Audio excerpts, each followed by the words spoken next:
Well, hello, everybody. Oh, my goodness.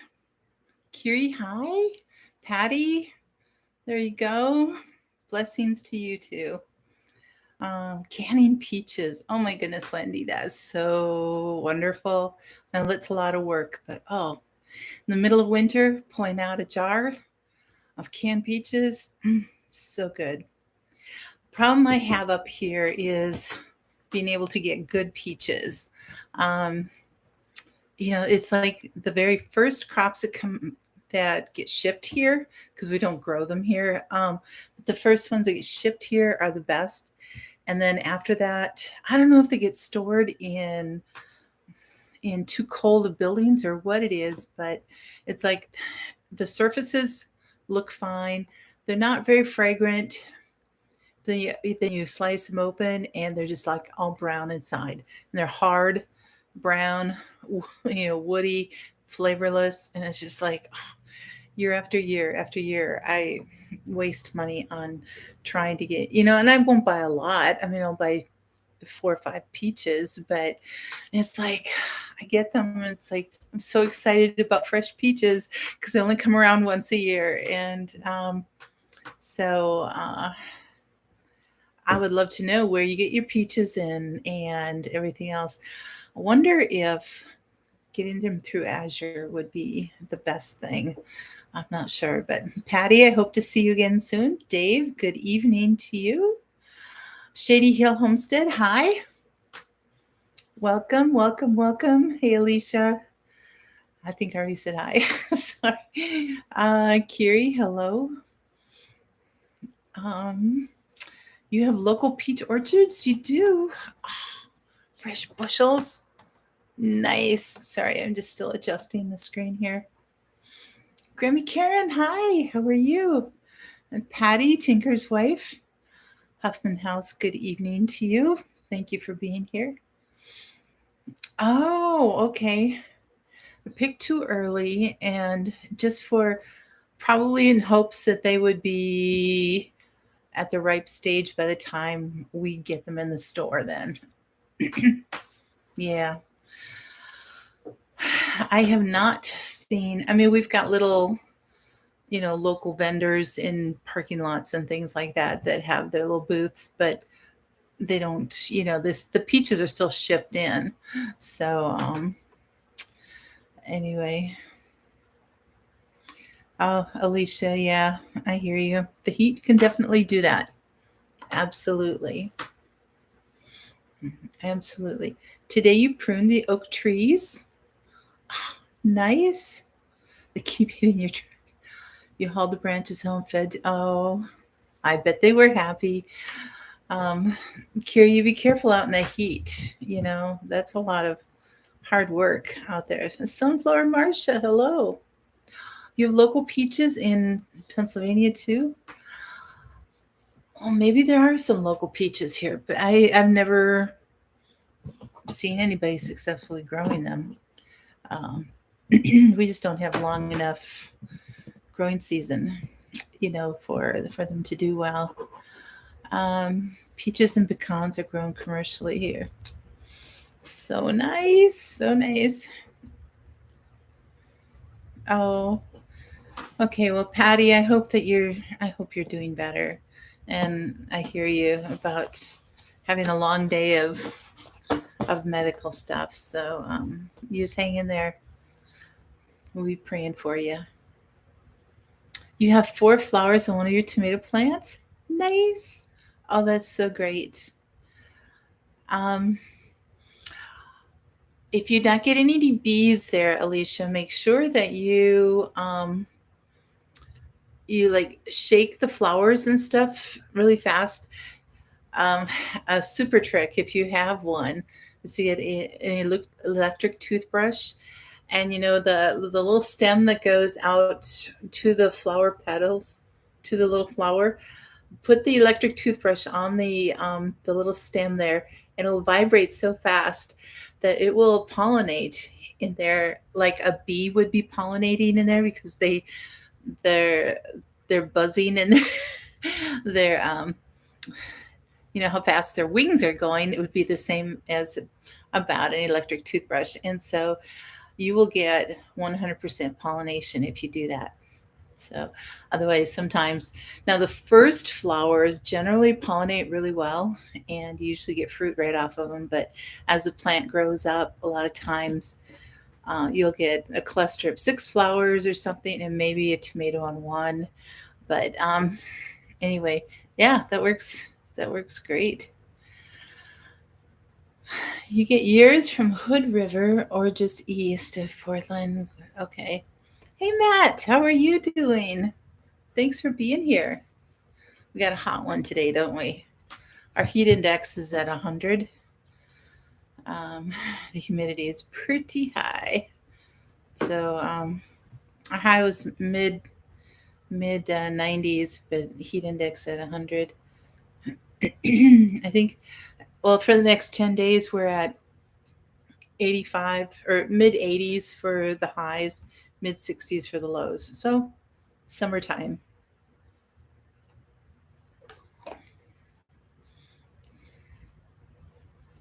So true, Patty. Howie, hello. How are you? I know Huffman House, right? Luke at M.I. Gardner tried that, and he did a video on that a couple years ago, and I've been doing that, and I tell you what, you get a lot of tomatoes that way. Connie, hello. How are you? But you're right. The hot weather. To Alicia, if it's like below 55 degrees or above 90, it kind of kills off the pollination and the germinating effect or whatever it is within the flowers. Anyway, it kills the blossoms of the tomatoes. So if you end up getting a cool spell coming in, maybe just cover them with some plastic or something to kind of keep the heat in. If it gets super hot, just know that they might not do it, but they will still produce more blossoms. It's just that the blossoms that get on there might not do so well. Who do we have here? Use a Q-tip to pollinate. That'll work too. Absolutely. Connie, we were, today's our hot day for the week. That's for sure. Oh, Howie, I'm so glad that you're doing well. I've been wondering about you, and I know you've been putting up some videos lately. I've had so much to catch up on the home front, so to speak, and after last month was a rough one, and my dad and my sister-in-law both dying, so it's just trying to catch up on some things. So videos are not on a high priority list for me at this point. So, but I'm glad that you're doing well. I think, Carrie, I think it's just this too hot. The plants just don't have enough energy to grow. Their energy is going into surviving, not into growing and thriving and reproducing in that way. So they're fruiting out. Yep, a stasis. There you go. Stressful weekend. Your dad injured himself, ended up in surgery. Oh, I'm so sorry, Connie. You've been about 90 mostly. Oof. Oh, Carrie. Yeah, I hear you. Thank you, Matt. Well, Connie, we'll keep him in our prayers. That's for sure. That's scary when there's a lot of loss of blood, like you're talking about, and everything. So anyway, I got most of my garden planted this last week. I have 2 beds left to do. One is the onions, but I'm in the process of hardening them off. So, but I got the peas and lettuce and green beans and carrots and tomatoes and peppers. I got all those planted. Yay! It's only been 5 days since I put the beans in the ground, and they're already up about 4 or 5 inches. That's what happens when you plant them in midsummer with the heat and the sun. And it's just like, of course, we had a good rain Saturday night that came through and just like soaked everything. That's why our humidity is so high. Wendy, that's quite all right. Hey, Gil, how are you? When I had all the fire smoke 2 years ago, things just stopped growing. I can believe it. I can believe it. So,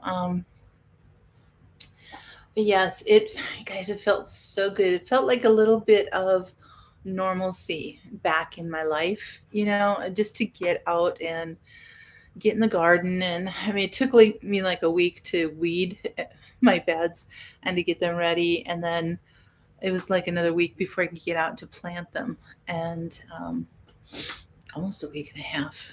But anyway, so yes, tomatoes are in and staked. Peppers are in, and everything's looking really good. My blueberry plants are the only thing that don't look good. I don't think they liked being planted in the midsummer heat. Um, so they may not survive. I just have 2 plants, but they may not survive. So, oh, Howie, that's so great. I'm glad that it's going well. The fire in the county just north of me is still burning. Ooh.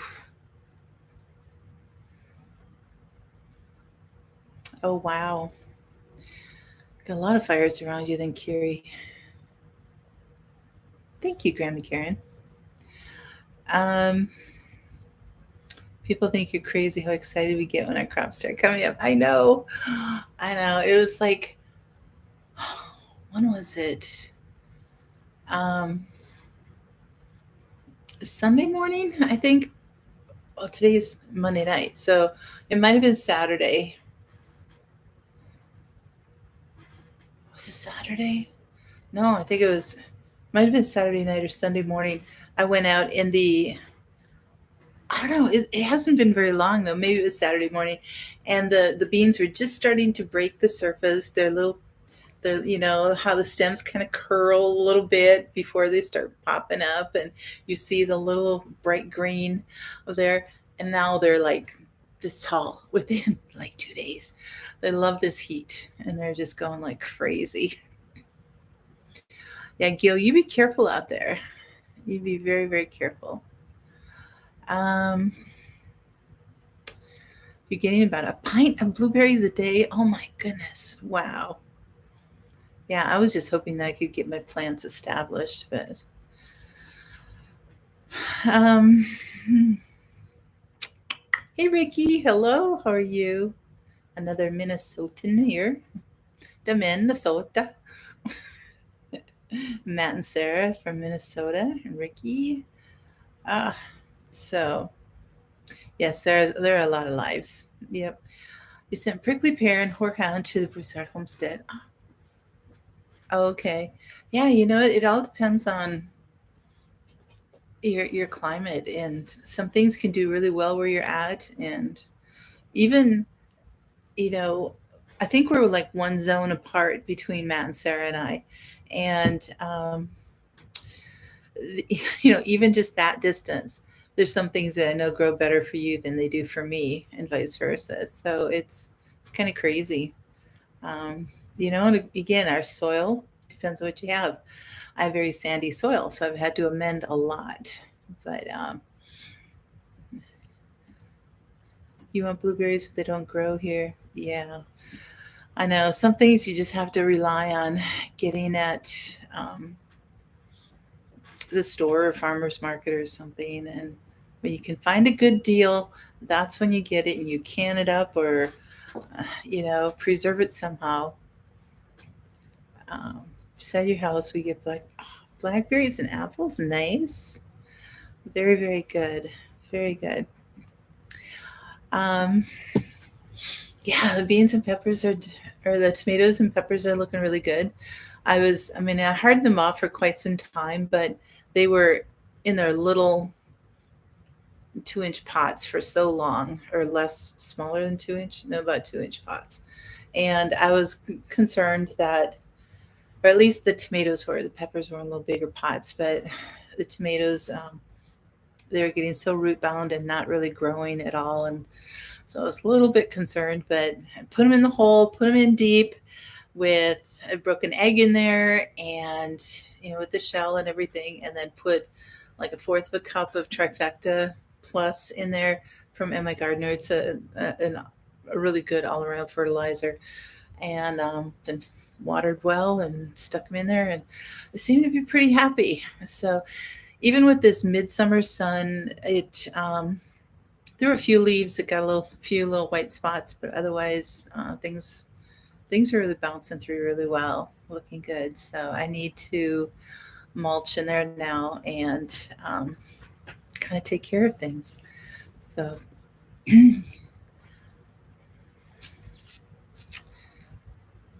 so who do plant? Okay. I do not know what a horehound plant looks like. That would be something very new to me. And I don't know if that's just grows in the south or what, but that's kind of neat. Um, so my topic for tonight, and a lot of you are seasoned gardeners, and it's like, it's kind of like, well, yeah, I know all this stuff, and it's like, oh, but there may be some ideas or just things you can pass on to somebody else who's thinking about just starting a garden or whatever. But I just want to talk about the benefits to gardening and the just 5 easy steps for it. We tend to overcomplicate it, like I've mentioned before. It's like we can get very um, you know, we see all of these other gardeners, especially on YouTube, having these elaborate things and all this stuff, and we overcomplicate it. And it's like, just stick some seed in the dirt, and then take care of it. But so anyway, um, the thank you, Grammy Karen. Yeah, I was about 6 weeks behind, and when I only have, 100-day growing season, it's kind of a little sketchy there, trying to make sure that everything gets in, and then it's growing well. But I think I'll be able to at least get a fairly decent harvest out of things this year, and so we'll see. Yes, it is very good therapy. Absolutely. Absolutely. Hey, Sunny Preps.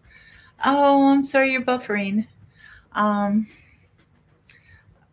is anybody else buffering, or it could be the weather or something too? So, but anyway, a lot of people ask, it's like, why should I start gardening, or why should I be doing this? Because, and I'm sure a lot of you hear all of these comments. It's like, why do you go through all of that work growing something and preserving it when you could just go to the store and buy something for $1.50 or something, and it's like, they don't get it, right? They just don't get it. So, well, thanks guys. But there are just so many benefits to it. Just so many benefits. First of all, it's really good for your mind and body. And like Grammy Karen said, it's just great therapy, right? It's proven to reduce stress, lower blood pressure, lower cholesterol, and decrease depression.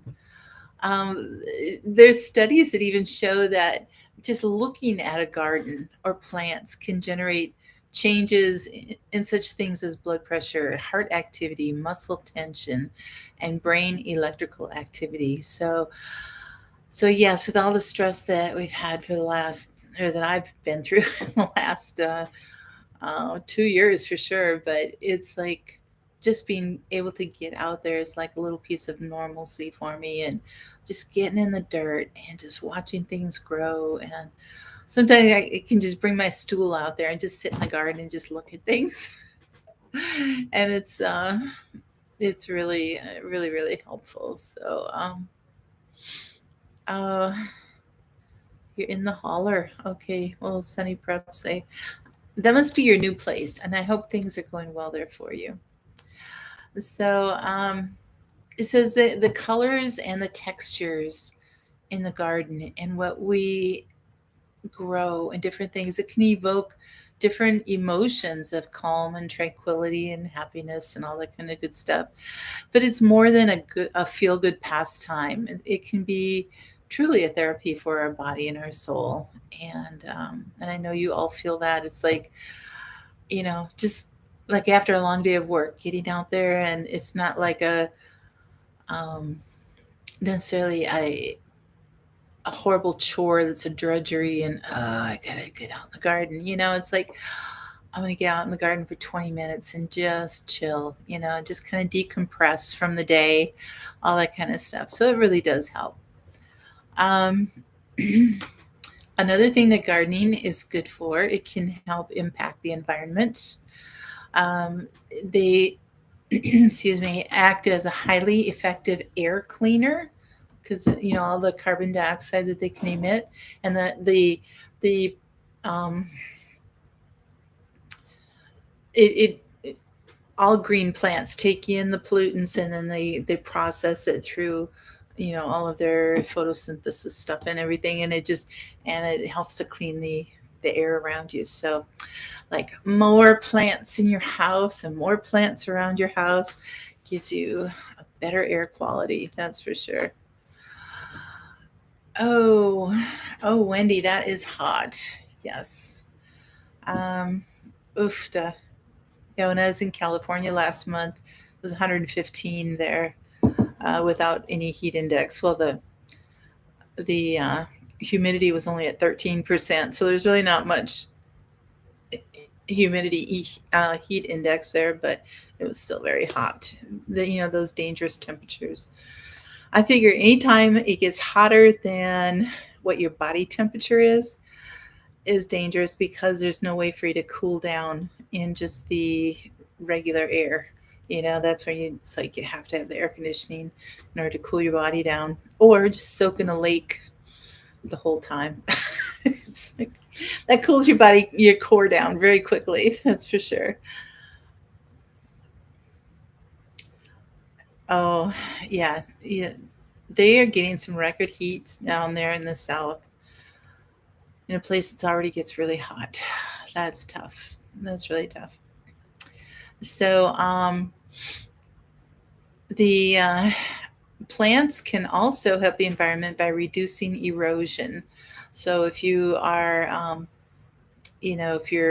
is on a hillside, or you're planting in a hill or valley or something like that, or you've got swells, you can, where you plant and what you put in there can help to keep the shape of the land. They can help, if you have good ground covers, if you got trees, fruit trees, you put, you know, different things in there, create this food forest within it. That really does help to keep the soil from eroding, and that's what you don't want to lose.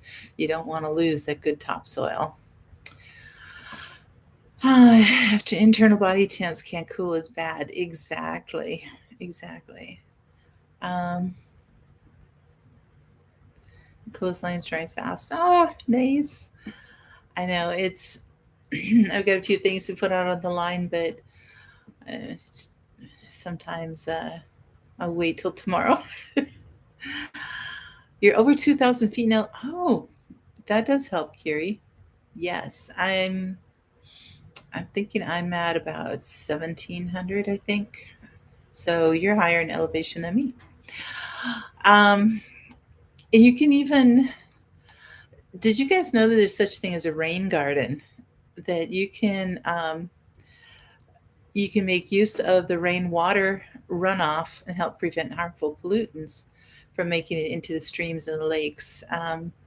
So it's creating a garden area, um, just like perennials and different things like that, that where the rain really is hitting, maybe off the roof of a house, or like I said, on a hillside or something like that, it can help to keep the water um, in those areas from and just help to do all that. So oh, thanks. Gardening can also increase your property value. So, having a garden, in whatever way you do it. I mean, Connie, I think of yours and how you've got everything so set up, and then Patty, how you had your garden at your house that you sold and everything. I mean, that really increases the property value in there, and it can be, whatever you build in there can be an investment for the future. Um, it can add, curb appeal and all that kind of stuff. So, um, it says, besides adding monetary value, a garden can actually help sell your house faster than the average homeowner because it's got that beauty factor added to it. Even if it's vegetables, it still adds this beauty factor to everything. So, right? Okay. Well, hopefully the fires don't get to you either, Kiri. So, and then a vegetable garden will also ensure um, that you get, the freshness and quality of the food that you're eating too. You're not getting all the pesticides and the chemicals and different things like that. So you know exactly what your fruits and vegetables have um, received and growing, and you know exactly what they are, and it's just super healthy in that way. And the last thing would be your self satisfaction.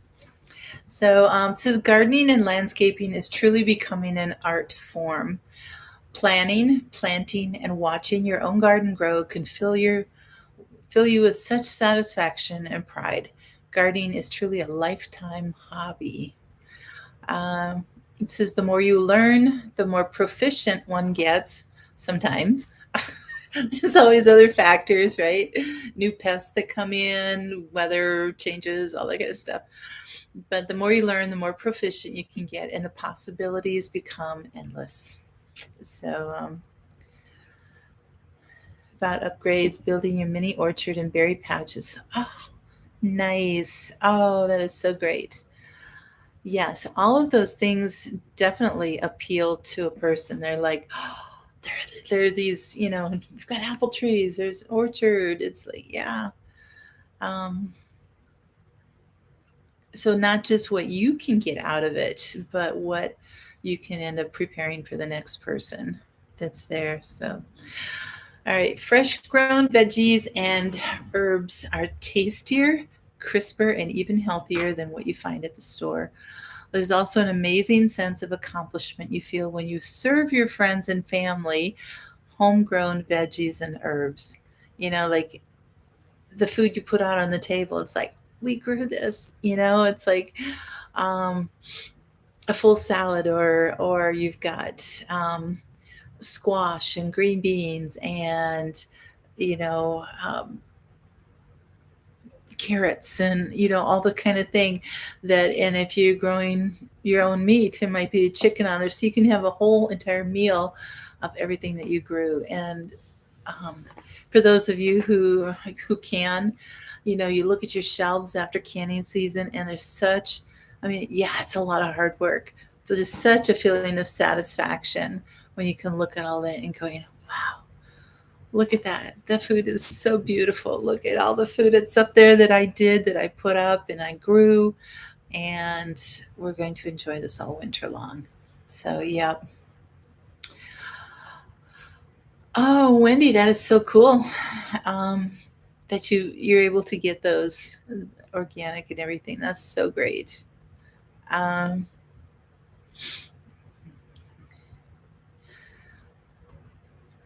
so growing a vegetable garden does require work, like I said, but by learning a few basic skills and techniques, you can really make it fun.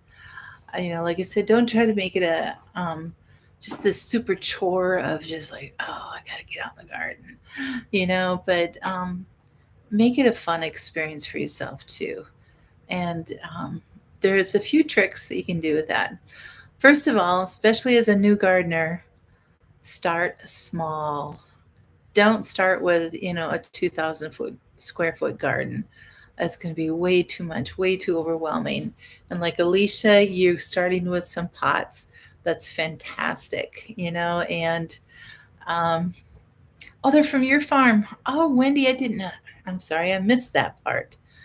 That is so great. Oh, but yes.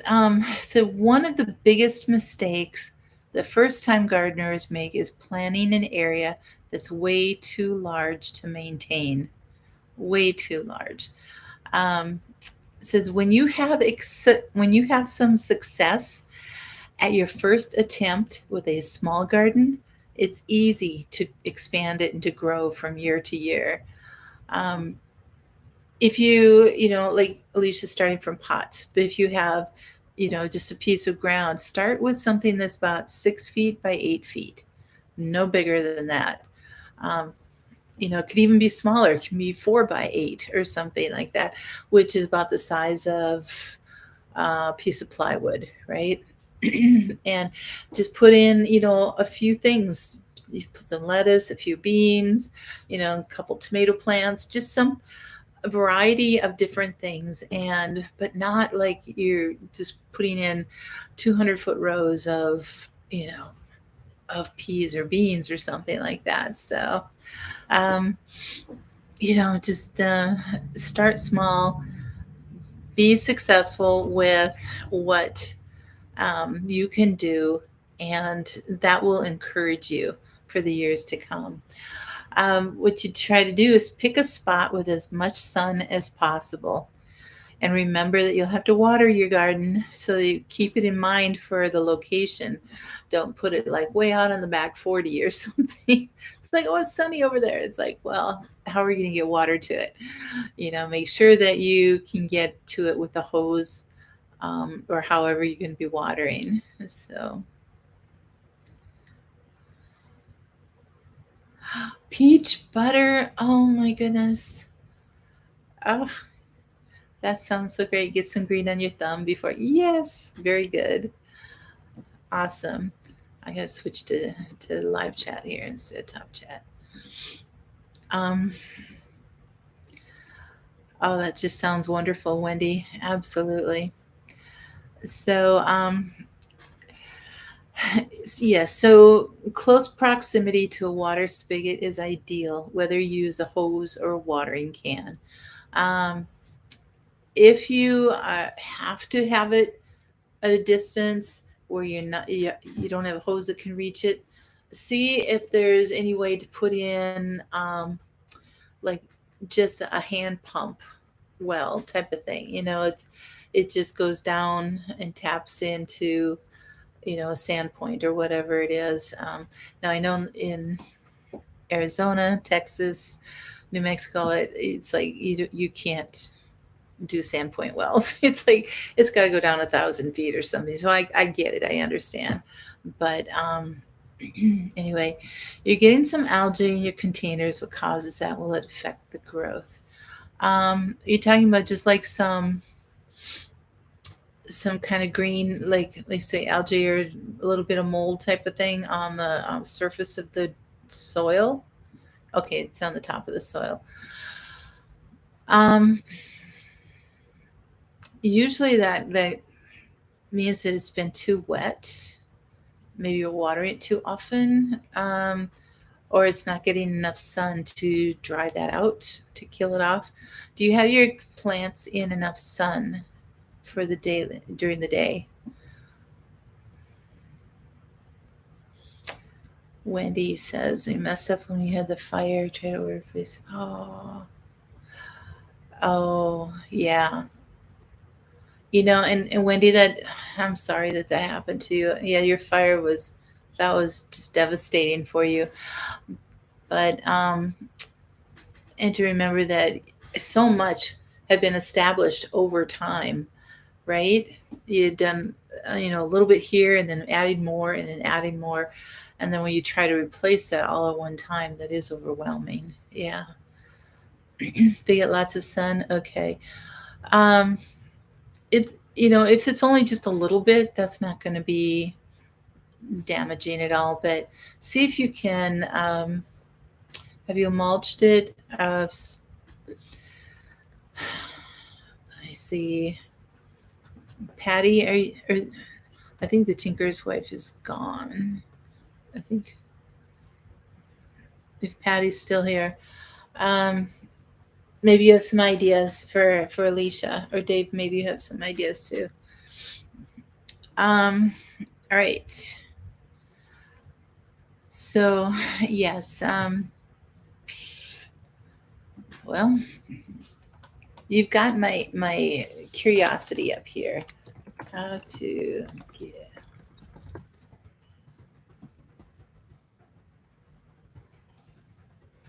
potted tomato plants.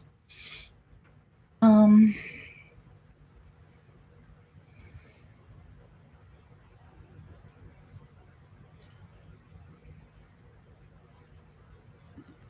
algae on seed cell surface.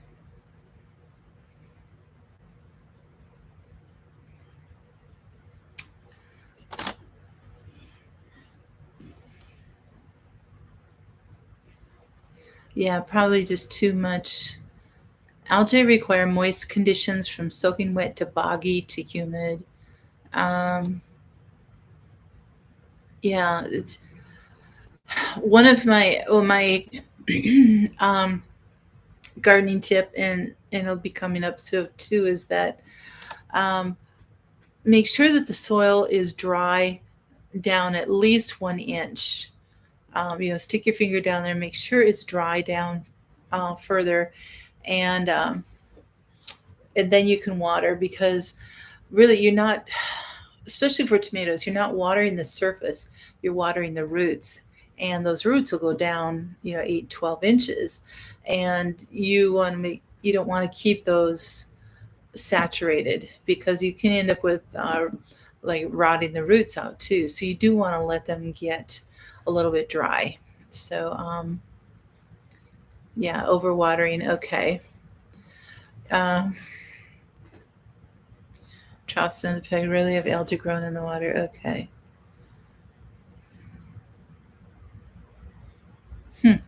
That's interesting, Kiri. So you have sprinkled baking soda. Oh, okay. You water that might be too often, Alicia. Yeah. So every pot or bed will act differently. So kind of need to check each bed. Absolutely. Um, so just kind of dig down in the dirt. If it's still moist an inch down, you don't need to water.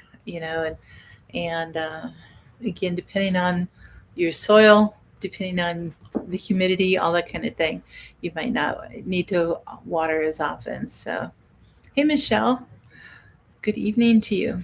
So, okay, so the first step is to start small, find a sunny place, right? The next one is creating your garden space. So just get a spade or garden fork or something and dig into the ground and break it up. Just get in there and make it happen. If you need to till it, whatever, but you do want to break up any large clumps of dirt and earth, so that your plants start strong. Here, and I imagine in most other places too, that if you're breaking up a sod area, so what was grass and you want to turn it into garden, you want to make sure that you get all of those grass roots and everything out there.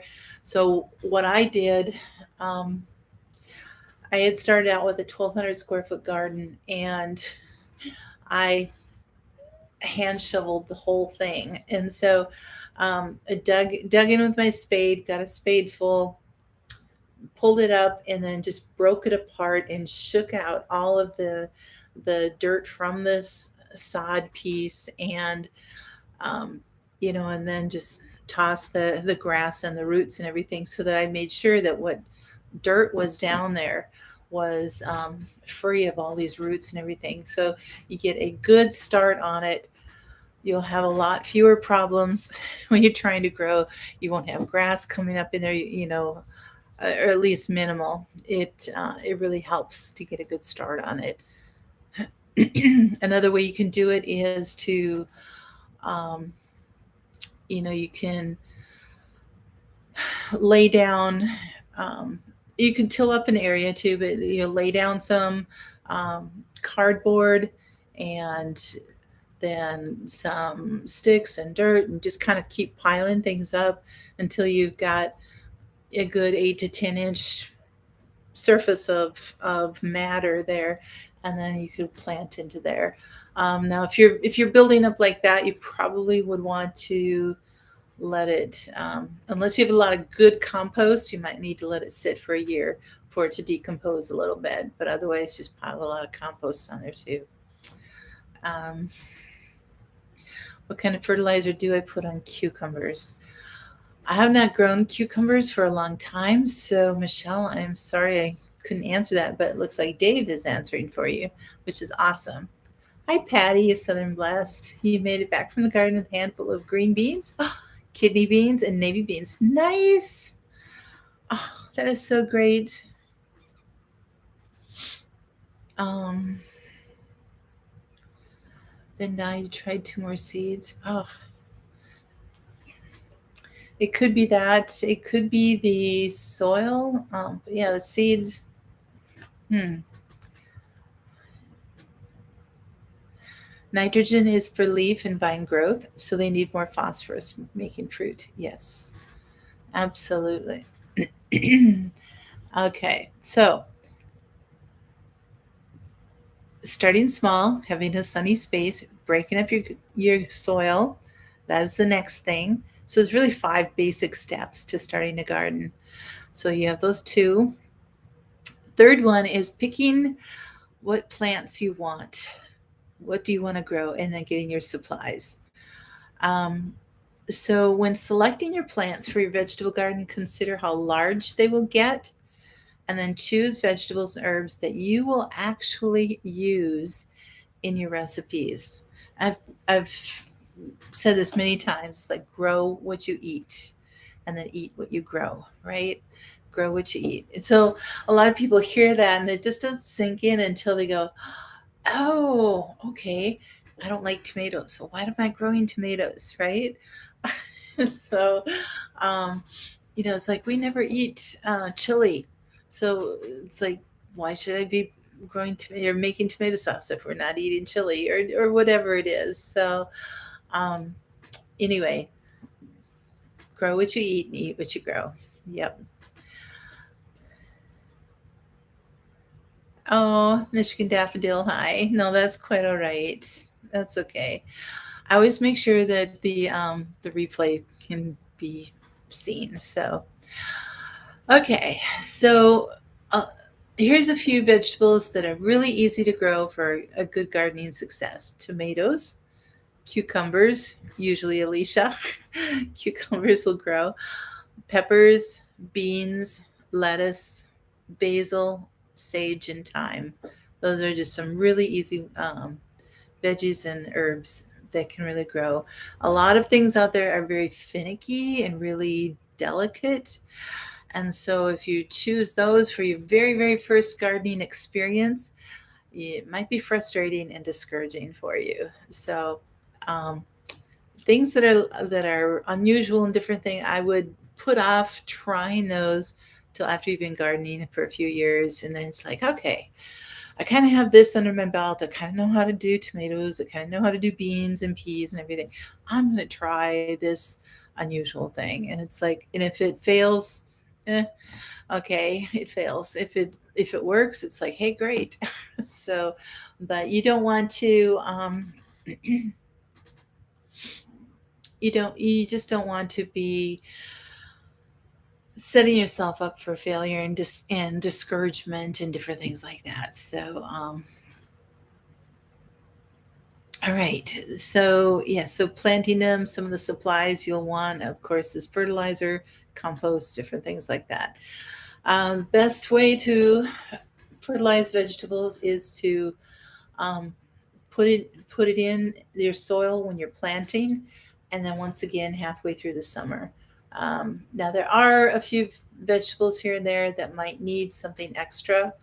Um, as you're going through, like if you find like your tomatoes are starting to rot on the bottom where the blossom was, that's called blossom end rot. And so that means that the plants are not getting enough calcium.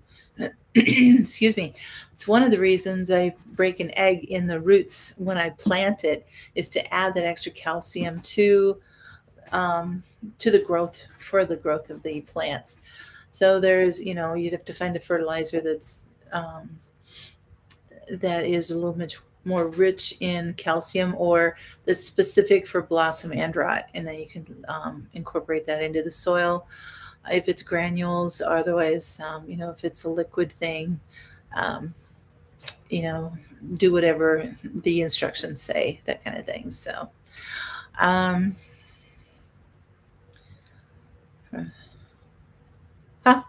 that's great, Alicia. Yeah, there, definitely, try seeds from vegetables that you get at the store.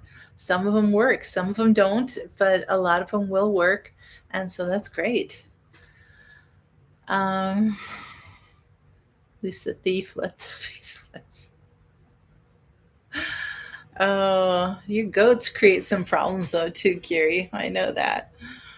Tomatoes are heavy feeders. Yes, they are. Um, oh, Connie, I'm so sorry. Yeah, it's like you're not just dealing with the elements and everything. There's always these critters out there that can attack your food too. All right. Then fourth step is just to watch everything grow. I like that part. It's like all the work is getting in and you haven't quite gotten to the point of harvesting and doing all that work and preserving. It's like stepping back, just watching it grow, just watering it, feeding it once in a while. That's kind of like my favorite time because then I can get other things done. But the key to growing a successful vegetable garden is keeping an eye on it. So watch for signs of disease like discoloring of the leaves or even the fruit too, wilting, insect damage, and whatever insect damage.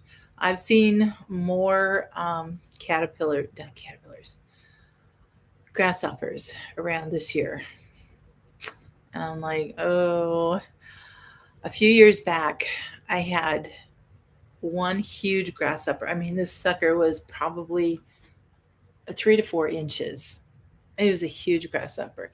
And he'd go in, he ate a good third of my bean crop. The thing is, he would get them when they were tender, just they were still a little bit on the small side, but they were just like a day or two before I could pick them, my green beans, and he'd go in there and he'd chew like the bottom third of them and then leave it. And I was just like, oh. But he just would like mow through my beans. I could never find him. And I finally did one day, but I mean, he was just like huge. That's like, so I'm hoping that they don't find my garden this year. But I have seen some big grasshoppers around this year. Yes, the rabbits too will get, you know what? Just rabbit fencing does not keep the rabbits out. You need to add chicken wire to your rabbit fencing. It just, you just have to. Oh, yeah.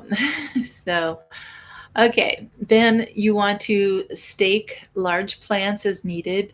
Um, Tomatoes definitely need staking, unless they are considered some kind of dwarf plant or something, or they're just like supposed to be a bush. But they all, most of them will grow really huge and just flop over and it'll break the stems and all that kind of stuff. So you want to give it as much help as you can. You don't want the leaves sitting in the dirt. Oh, that's another thing, Alicia, on your tomato plants. If you have any leaves that are um, low growing, that are touching the soil or anything like that, cut those off from the bottom and just cut those leaves off. They aren't producing anything anyway, but when you water or it rains or something, the splashing from the soil up to those leaves can cause disease. So you want to keep that free and clear, and that'll give more air to your soil too, and will help that keep from getting as much algae on there also. Oh, you put them on a trellis the last few years. Oh, very good. That's right. I forgot about that. That's so great. 8-foot deer fencing. Deer are not allowed. Good night, Howie. Thanks so much. Oh, you're so sweet. Um, your neighbors all complain about them. I wonder what you have in your gardens that the rabbits can't eat. Because they would still be able to jump up in your beds. That's nice. Oh, good, Alicia. Very good. Very good. So yeah, you want to keep the air flowing around your lower leaves and everything. On pepper plants too. I've noticed that I just went out before the live and looked at my peppers, and there's a lot of new growth low down, so lots of new little leaves coming down there right at ground level, and so I need to go and pick those off so that the plant can keep growing taller too. So but otherwise they're looking pretty good, and like I said, I still need to mulch my tomatoes, but okay. Canning Liz, very good. Thanks, Gil, so much for coming. I appreciate it. You guys go check out Gil if you're able to. The Camp Patton Family Compound. So the other part of harvesting is to pick the fruit when it's ripe to ensure continuous production. So don't let things rot on the plant or the vine or something like that. Now, beans, if you have every intention of keeping some on the plant to dry out for seed, then that's another thing. But and then leave some there. But anytime you leave like a tomato on there, or let's say strawberries or tomatoes or whatever fruit it is, the birds have gotten it and some got some damage to them, and you're like, ooh, I don't want to touch it. I'll just leave it on there. No, take it off. Use a glove, rubber glove, plastic glove, whatever, but take them off of the plant because, well, two things. You don't want that rotten food right there. It'll attract the wrong kinds of pests to your plant. But the other thing is that when you pick the fruit off of there, once it's ripe and you pick it off there, the plant is like, oh, okay, I'm done feeding that one. Let me grow something new. So it will continue to blossom. It will continue to grow more until the plant has kind of maxed out its ability to produce anymore. So, oh, hey, Eli. Good night to you. So yeah, so just pick the fruit to ensure continuous production, and just make sure that you water properly. Again, like I said. Then the fifth major step to gardening, to enjoying it and having fun with it, is to harvest everything and preserve it. So the general rule is if it looks good enough to eat, it probably is. It probably is. So one summer, an armadillo invaded your garden. You kept losing every tomato plant. Oh. That is a good point, Michigan daffodil. Yes. As you can get it, buy 3 or 4 concrete blocks and just start, or your rocks. We were talking about a rock wall too. So, but yeah, concrete blocks are a little easier to stack up. But anyway, so again, those are all the benefits and your basic steps to gardening. Again, my garden tip for tonight is, in this hot, dry part of summer, you may need to water more often, but test your soil. Again, test it. Usually every 2 to 3 days when it's hot and dry is enough. But if you're in a climate that is, and your soil is real sandy like mine, and it's super hot and things are drying out so fast, and your plants are little, like, last summer when I planted in beginning of June, we were already in the hundreds. So every seed that I was putting in, it could barely germinate, and then it would dry up. It would fry because it was so hot.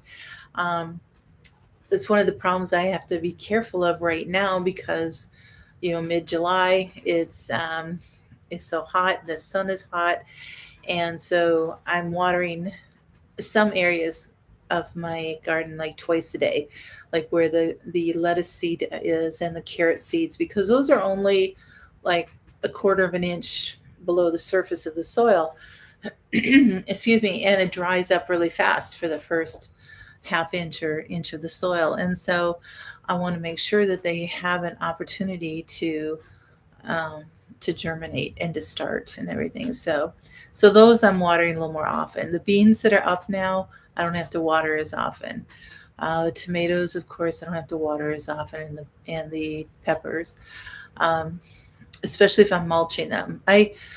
I will soon mulch the beans because they are starting to get big enough where I can get the mulch around them and stuff like that. But all right, and a prep tip for tonight. Oops, I gotta see if you guys are. I can check my chat. Um, hey Donna, be going out to sea and turn on the sprinklers so it doesn't evaporate so fast. There you go. You have to water twice a day; it just dries out so fast. Yeah, I hear you. Okay, so my prep tip again is kind of one that I talked about before is a rainwater catchment. Find out what you can do where you live. It's not illegal. There's been a lot of kind of scuttlebutt about that and everything, but there may be regulations on how it's used, right? It might be like, okay, you can catch rainwater, but you can only use it for your plants, to water your garden, your yard, that type of thing. You can't use it for human consumption or use. Excuse me. Um, you can't use it for drinking water or something like that because there might be too many pollutants in the air or something like that. Or if it's coming off of an asphalt roof, they might be like, okay, there's going to be too many chemicals in that water that's not good for your body, that type of thing. So find out what your state, your county, whatever says about all that. Because it might be very important during dry spells for you to have that water available. Green Dream Project just did a great video on rainwater harvesting, and so they covered a lot of that kind of stuff. So it's fast. What's fast, Dave? The hour? I know it just like zoom. So even though I kind of went back to basics and everything about gardening and everything, sometimes there are things that, like I said, it's good for us veteran gardeners to kind of go over that again, but also to simplify it for those that we want to help start gardening. The things that we can encourage people for and everything. So um, I couldn't imagine who was stealing tomato plants. Uh, yeah. All right, you guys. Well, let's see if there's anything else. So a lot of things I talked about are links in the show notes below the video. And so if you need to like kind of go over it again, it's like, oh, okay, these are great steps. And, for especially for talking people into gardening, if they're like, oh, I don't know if I should garden. I don't know if I can do this. It seems so complicated. This person has all of these beautiful raised beds and all this stuff. And it's like, again, don't make it overcomplicated. Keep it simple and, do all that. So, all right, Michigan Daffodil, thank you so much. How am I preparing for the heat up there?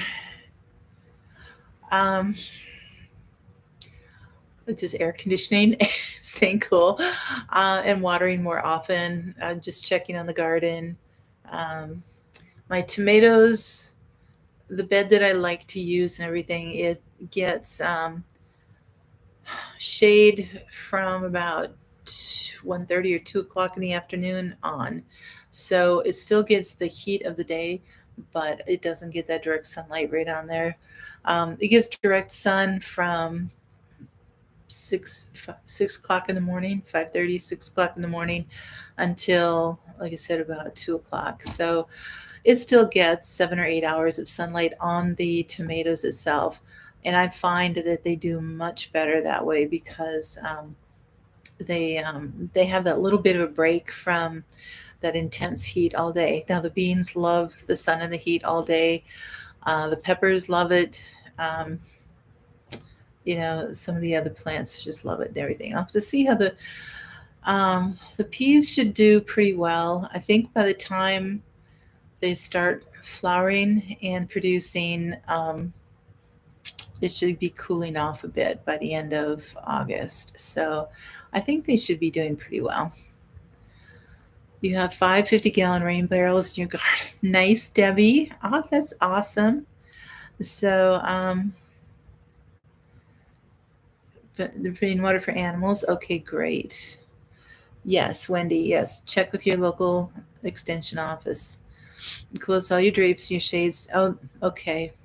Yes, I always do that down at 2. It's like whatever side the sun is at, whether it's in the morning, I keep all the blinds closed. In the afternoon on the west side, keep all the blinds closed there. And, I will, if I'm home, I'll open them then when the sun is past so that I have more light coming in and everything. But yes, definitely do things like that. I have trees on the west side to help with shade in the afternoon, which has been a huge thing. So, okay, you guys are so great. You've been awesome. Thank you so much for coming. You take care. Have a great week, everybody. God bless. Always have hope. And we'll just see you next week. All right. Good night.